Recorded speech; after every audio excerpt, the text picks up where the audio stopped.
Baik, assalamualaikum warahmatullahi taala wabarakatuh. Perkenalkan, nama saya Ahmad Hidayat. Saya dari Universitas Pancasakti Bekasi semester 3 dan jurusan Teknik Informatika 39 dengan NIM 3922450048. Di sini saya akan mempresentasikan mata kuliah pemasaran dan promosi dengan judul presentasi yaitu pemasaran digital.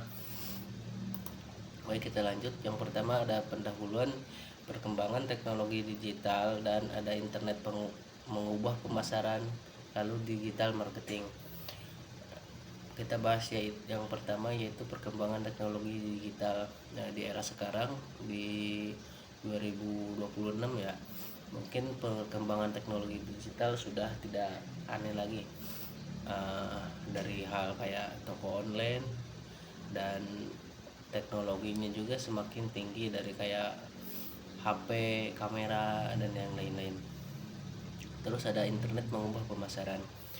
Nah, maksudnya ini adalah di era internet ini, mungkin di era digital ini, internet mengubah pemasaran yang dulunya berjualan secara offline, kita buka lapak di suatu tempat terus kita menjual barang di situ.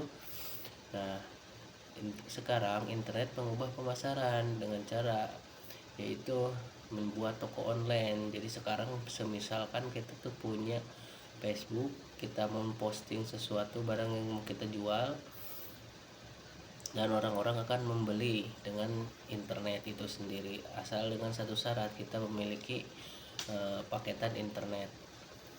Dan yang ketiga ada digital marketing penting. Kenapa digital marketing penting?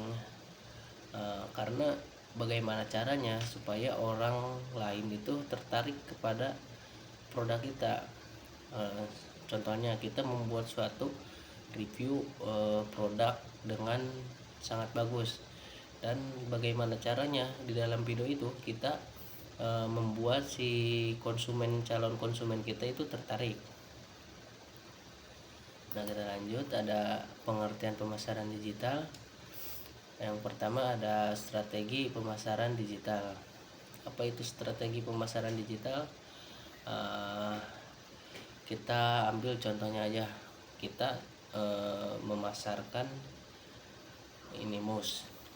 Nah, kita kan harus mempunyai strategi ya untuk memasarkan si mouse ini. Contohnya apa? Yang pertama ada target.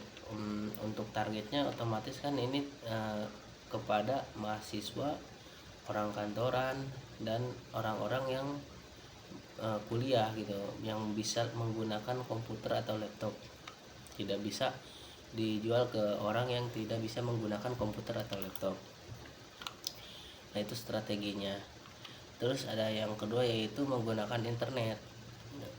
Yang dimaksud menggunakan internet itu kita membuat strateginya itu dengan cara online, bisa jadi di live streaming atau membuat video. Nah, yang ketiga ada menjangkau konsumen luas. Kenapa menjangkau konsumen luas dengan cara pemasaran digital? Yaitu tadi, karena di era digital ini sekarang orang-orang sudah biasa menggunakan TikTok, YouTube, Instagram, dan lain-lain. Jadi ketika kita memasarkan sesuatu di pemasaran digital, otomatis jangkauan kita luas. Beda halnya dengan kita membuka toko di suatu tempat, misalkan di tempat ini, di tempat A, ya otomatis yang tahu area tempat A itu sendiri. Beda halnya dengan pemasaran digital, dia menjangkau konsumennya sangat luas. Nah, kita lanjut. Ada perbedaan digital dan konvensional. Digital bisa yaitu online dan terukur, konvensional yaitu offline dan sulit diukur. Kenapa digital, online dan terukur? Karena untuk jangkauan pemasarannya sendiri itu kita dapat melihat, mengukur gitu seluas mana seluas mana marketing kita itu sampai kemana gitu. Contohnya gini, saya tuh membuat video gitu, video presentasi, dan otomatis lah ketika di up ke TikTok ataupun Instagram itu ataupun Shopee, kita dapat melihat berapa orang yang mengklik foto produk kita, dan berapa orang yang sudah membeli foto produknya kita itu. Beda hanya dengan offline sulit diukur. Kita kan tidak tahu berapa ratus orang yang datang, berapa orang yang mengetahuinya tentang produk kita itu, kita tidak bisa mengukurnya itu. Nah, kita lanjut ke jenis pemasaran digital. Di sini ada 5 jenis pemasaran digital. Ada yang pertama itu sosial media, yang kedua SEO, dan yang ketiga SIM, keempat konten marketing, dan kelima itu ada email marketing. Nah, kita lanjut ke sosial media marketing. Untuk sosial media marketing itu teknik kita pemasarannya itu, memasarkannya itu bisa di Instagram, Facebook, TikTok, YouTube, seperti kata saya tadi ya. Kenapa di Instagram, Facebook, TikTok, dan YouTube? Nah, karena di era digital ini orang-orang itu sudah menggunakan keempat aplikasi ini. Contohnya di Instagram mereka untuk memposting story, di Facebook mereka untuk menonton story cerita-cerita mereka, dan TikTok untuk menonton video, YouTube untuk video. Jadi ketika kita meng-up produk kita di 4 platform ini, otomatis orang-orang itu dapat melihat. Karena di 4 platform ini tuh kita bisa menjual barang. Contohnya di Instagram tuh kan ada Instagram Marketplace-nya itu. Di Facebook ada Facebook Marketplace, di TikTok ada TikTok Shop, dan untuk di YouTube kita bisa mencantumkan link toko kita, contohnya di link Shopee ataupun Tokopedia kita. Kita lanjut ke pengertian SEO dan SIM. Apa itu SEO dan SIM? SEO atau bisa disebut optimasi website, yaitu kita tuh mempunyai website penjualan kita sendiri, atau disebut dengan SEO ini. Dan yang kedua ada SIM ataupun iklan berbayar. Maksudnya itu kita mengiklankan produk kita di atas produk orang lain, bisa juga seperti itu. Contohnya begini saja, kita tuh saya mempunyai brand sepak bola gitu, punya toko sepak bola ataupun punya klub sepak bola lah. Nah, si teman saya itu mencantumkan iklannya itu di jersey sepak bola saya dengan cara iklan berbayar. Jadi yang punya produk itu bayar ke klub sepak bola tersebut sekian, kontrak berapa tahun itu, harganya berapa, dengan satu syarat bahwa brand mereka itu ditempel di jersey mereka itu sendiri. Contohnya kayak F1, terus MotoGP, itu kan banyak juga iklan berbayar mereka juga, yang kayak Shell, Enduro juga mereka sama, itu kontrak iklan berbayar. Nah, dan terus kita lanjut ke konten marketing. Konten marketing itu ada dibagi 3 ya. Yang pertama ada artikel, terus yang kedua ada video, dan yang ketiga ada konten edukasi. Untuk artikel ini kita itu menketikkan ya sebagai kayak bahan bacaan untuk konsumen, menjelaskan tentang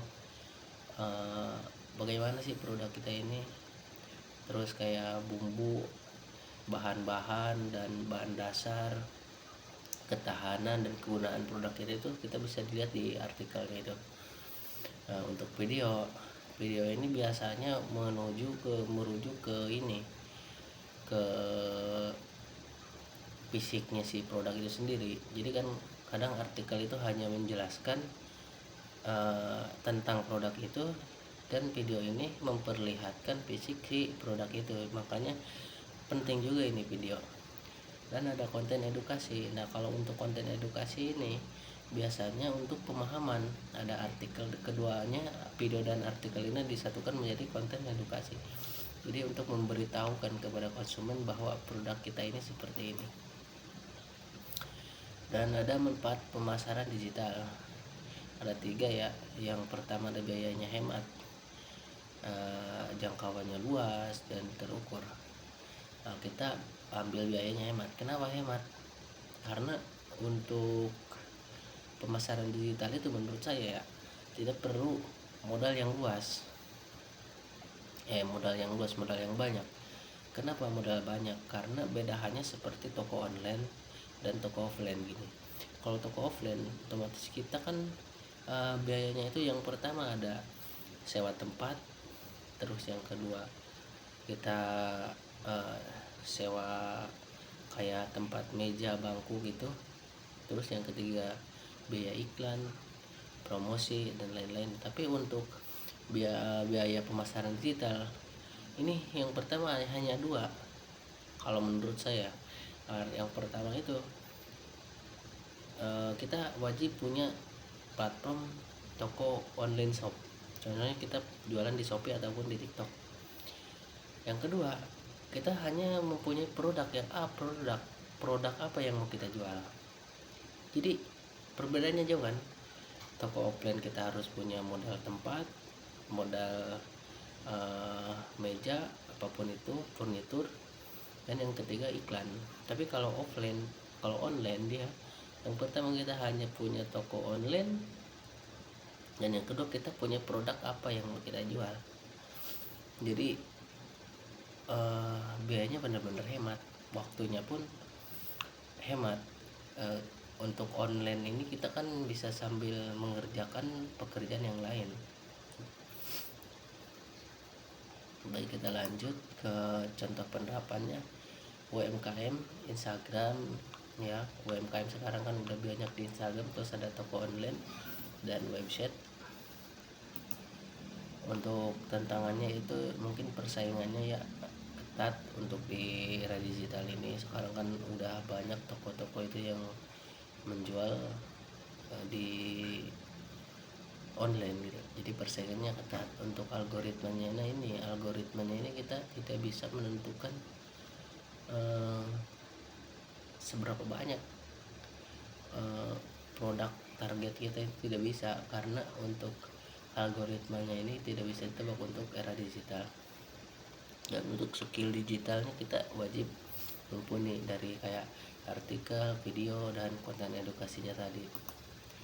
Nah, untuk kesimpulannya ini mungkin pentingnya itu yang pertama, untuk kita wajib memahami apa itu digital gitu. Dan yang kedua, kita wajib mempelajari bagaimana cara orang-orang mengetahui produk kita di sosial media. Dan untuk efektifnya ini mungkin jangkauannya luas dan waktunya itu kita banyak lebih senggangnya untuk. Dan yang ketiga, modern. Jadi di era sekarang tuh udah nggak zaman buka toko offline, jadi sekarang online semua. Nah, untuk penutupnya mungkin kelebihan dan kekurangannya saya mohon dimaafkan karena saya juga masih belajar. Saya ucapkan terima kasih kepada dosen dan teman-teman yang udah support sampai detik ini. Saya ucapkan sekali lagi terima kasih. Wassalamualaikum warahmatullahi taala wabarakatuh.